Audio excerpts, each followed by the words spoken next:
Bueno, y hoy en nuestra entrevista de fondo vamos a estar hablando de los anticonceptivos orales, que este es precisamente uno de los segundos métodos de cuidado más utilizado luego del preservativo, pero según una reciente investigación, estos anticonceptivos hormonales conllevan también a un riesgo ligeramente mayor de cáncer de mama. Bueno, ¿qué hay de cierto en eso y también qué otras consecuencias podrían haber? ¿Cuáles son también esos mitos y realidades con respecto a estos anticonceptivos y cuál es la mejor opción que debo tomar? Para ampliar detalles con respecto a este tema, vamos a estar ampliando detalles con la doctora Adriana Sánchez, a quien agradecemos su compañía el día de hoy. Doctora, muchísimas gracias.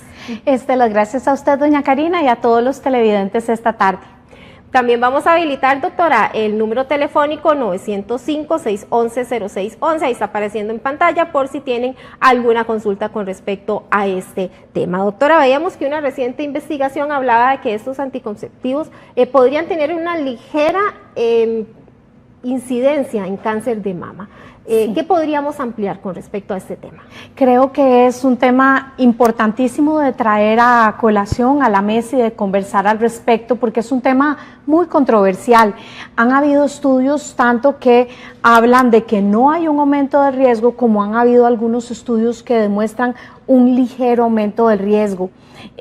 Para ello traje un estudio que hubo danés, que creo que es el estudio más grande que hay con respecto a esto, con casi 2 millones de pacientes que se siguieron durante 10 años, un poco más de 10 años, 13 años, y al final del estudio se demostró que prácticamente la incidencia era igual, o el riesgo relativo de tener cáncer de mama en usuarias versus no usuarias. Entonces yo creo que es muy importante ver de dónde estamos tomando esta información y ver que los estudios tengan un adecuado diseño, un adecuado número de pacientes y un adecuado seguimiento durante un periodo de tiempo que sea significativo. Hay algunos de esos anticonceptivos, doctora, que siempre van a tener algún efecto secundario, aunque sea muy leve, y eso también va a depender de la persona. Sí, se habla de riesgos relativos en los estudios que hay de un aumento en riesgo relativo 1.2 hasta 1.5 versus 1 en una no usuaria. Realmente son aumentos de riesgo muy ligeros que van disminuyendo con el tiempo. Incluso hay estudios que dicen que después de 2 años de suspensión del medicamento ya no hay riesgo, otros dicen que hasta 10 años después. Pero yo creo que cáncer, sobre todo cáncer de mama, que es un tema tan sensible en la población, en nosotras las mujeres en particular, que tiene un montón de aristas, muchísimas aristas y factores de riesgo. Entonces yo sé que siempre yo hago hincapié en esto, pero por ejemplo, el riesgo relativo de una mujer con un índice de masa corporal por arriba de 30 de tener cáncer de mama, independiente de la edad, puede ser un riesgo relativo de 10, 15 o 20 veces más que una mujer que tiene un índice de masa corporal normal. Asimismo, entonces, es mucho más riesgoso tener un problema de sobrepeso o obesidad en relación a cáncer de mama que el uso de anticonceptivos orales. Doctora, ya hablando en sí de los anticonceptivos orales, ¿cómo seleccionar o realmente el que más me conviene a mí? Y porque muchas veces tomamos tal vez el que nos recomienda una amiga o una vecina. ¿Qué hacer para seleccionar ese anticonceptivo? Yo creo que uno quisiera como que hubiera como una receta para todas, pero realmente depende de la persona, de su historia, de los factores de riesgo, porque si por ejemplo en una familia o una persona ha tenido, por ejemplo, por citar coágulos en la sangre, historia de trombofilias, esa persona hay que adecuar muy bien el anticonceptivo, ¿verdad? Por ejemplo, si una persona ha tenido historia de ciertos tipos de cáncer, también hay que pensar en cuál anticonceptivo podemos adecuar. Entonces, de manera muy interesante, porque hablamos que hay o que pudiera haber un aumento de riesgo relativo muy pequeño en relación a cáncer de mama, los anticonceptivos orales también está demostrado que protegen contra cáncer de ovario, cáncer de endometrio y cáncer colorectal. Entonces creo que en ese sentido siempre hay que poner todo al final sobre una balanza, ¿verdad? Y ver qué es prioritario para esa persona dentro de sus características. Incluso también podría ayudar a controlar el ciclo menstrual, las pastillas anticonceptivas. Sí, es lo bueno, que pues hablado la vez pasada también. Claro, yo siempre he sido, pues, baluarte de los anticonceptivos orales. Creo que hay muchísimos beneficios de los anticonceptivos orales. Disminuyen el dolor con la menstruación, disminuyen el dolor pélvico asociado a endometriosis, disminuyen la formación de quistes a nivel de los ovarios, regulan el ciclo menstrual, pueden disminuir el riesgo de hemorragias y anemia por deficiencia de hierro, por pérdida sanguínea, amén de que en las poliquísticas que también hemos hablado disminuye el hirsutismo, disminuye el acné y disminuye otros riesgos de cáncer, independiente de digamos, posible incremento en lo que fuera cáncer de mama. Entonces yo creo que hay que balancear un poco las cosas y ver qué es prioritario para esa persona. ¿Por cuánto tiempo se pueden tomar esas pastillas anticonceptivas? ¿Hay un plazo o se pueden tomar de por vida, doctora? Se pueden tomar de por vida, de hecho, pero eso va a depender también igual individualizado el caso de si esa persona tiene efectos secundarios o no. De efectos secundarios leves se citan muchísimos: dolor de cabeza, dolor de mamas, náuseas. Entonces algunos efectos, sobre todo a nivel de dolor de cabeza y gastrointestinales, en los 3 o 4 primeros meses de uso, que hay algunas mujeres que nunca los pueden llegar a utilizar. Por ejemplo, la paciente migrañosa, que es una paciente donde no se aconseja tal vez el uso de anticonceptivas orales combinadas.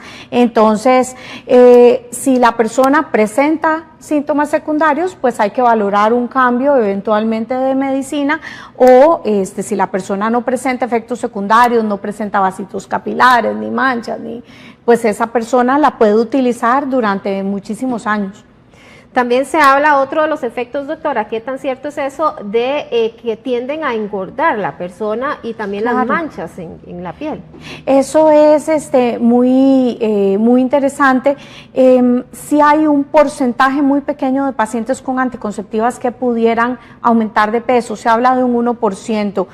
Con los medicamentos más modernos que hay, de los que se habla que tienen progestinas de tercera o de cuarta generación, menos de un 1% de aumento de peso. Ahora, yo creo que siempre este aumento de peso han dado en relación a algunos efectos de anticonceptivos inyectables de larga duración que ha habido en el mercado durante muchos años, sobre todo los trimestrales, que tienen un efecto potente glucocorticoide. Entonces estos inyectables trimestrales sí pueden tener ese efecto secundario no deseado. Doctora, ya cuando uno comienza a sentir esos síntomas secundarios, entonces es mejor consultar para que el médico valore si cambia de anticonceptivo. Sí, definitivamente. Cuando hay efectos secundarios leves, probablemente con el uso del anticonceptivo ya en el 4.º mes que lo esté utilizando, se van a ir solitos en el 90% de las mujeres que tengan esos efectos, que usualmente son como un 10% de todas las usuarias o menos. Ya por efectos secundarios graves, estoy hablando de un coágulo en la sangre, cosas verdaderamente serias, una afectación a nivel hepático, que son cosas serias, pero gracias a Dios muy poco probable que suceda. Sí, definitivamente hay que valorar un cambio. Doctora, ¿a partir de cuántos años, de qué edad se recomienda que ya la persona puede comenzar a tomar los anticonceptivos? Eso va a depender, pero desde la adolescencia tenemos chicas que, sobre todo, por ejemplo, en relación al síndrome premenstrual que tienen ahora tanto las adolescentes, el síndrome disfórico premenstrual y el acné, que es una patología muy común de un 25% de las adolescentes. Desde que las mujeres son adolescentes se puede utilizar para tratar este tipo de patologías, siempre y cuando valorando adecuadamente a la paciente, sus factores de riesgo, y también ver que la cantidad de estrógenos que se le esté administrando a esa paciente sea la adecuada para ver un montón de aristas, por ejemplo, la parte ósea.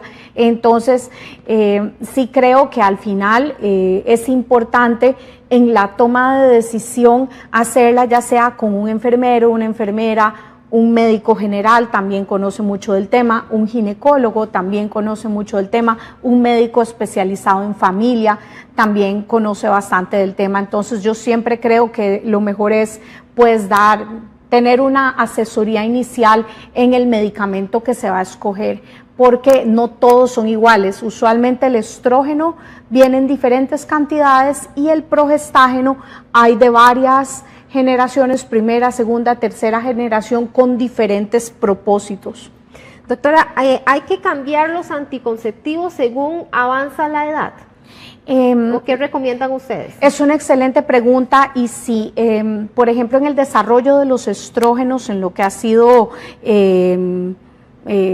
la tecnología para anticonceptivos orales combinados, actualmente hay estrógenos mucho más suaves, que son los estrógenos que se pueden utilizar también en las terapias de reemplazo hormonal, que tienen un efecto menos lesivo a nivel de todo lo que es la parte, por ejemplo, de vasitos capilares, en la parte de los lípidos, de metabolismo de carbohidratos, o sea, todo lo que llamamos el efecto glucocorticoide. Entonces son estrógenos más suavecitos, para explicarle un poco mejor a la gente.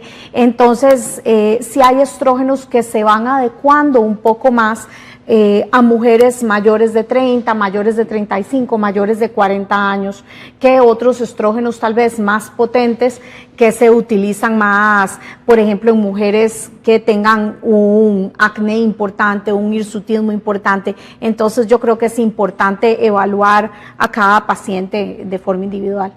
Ya cuando se está acercando también el periodo de la menopausia, en este caso también se valora el anticonceptivo que está consumiendo esa persona. Definitivamente, y esa es una gran pregunta, siempre se viene la duda, pero si la mujer en estado de climaterio, perimenopausia, esta mujer hay que cuidarla más aún si ella no está buscando un embarazo ya en este momento de su vida, y sí puede utilizar con bastante seguridad los anticonceptivos orales combinados, si está indicado.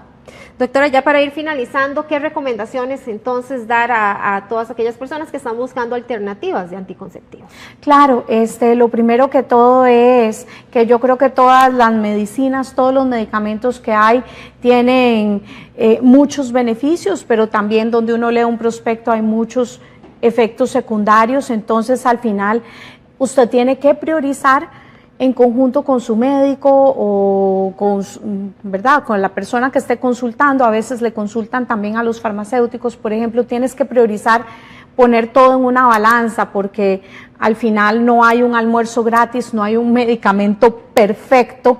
Entonces tienes que priorizar a dónde quieres ir, porque las anticonceptivas orales tienen muchísimos beneficios, pero sí tienen algunos riesgos. Entonces es importante ver si mis riesgos son pequeños y voy a obtener todos estos beneficios, pues adelante. Pero si mis riesgos son moderados o son mayores, tal vez quiero considerar algún otro tipo de anticoncepción. Bueno, doctora, muchísimas gracias por ampliar detalles con respecto a este tema, y estaban apareciendo los contactos donde pueden localizar a la doctora Adriana Sánchez. Muchísimas gracias y muy buenas tardes. Las gracias.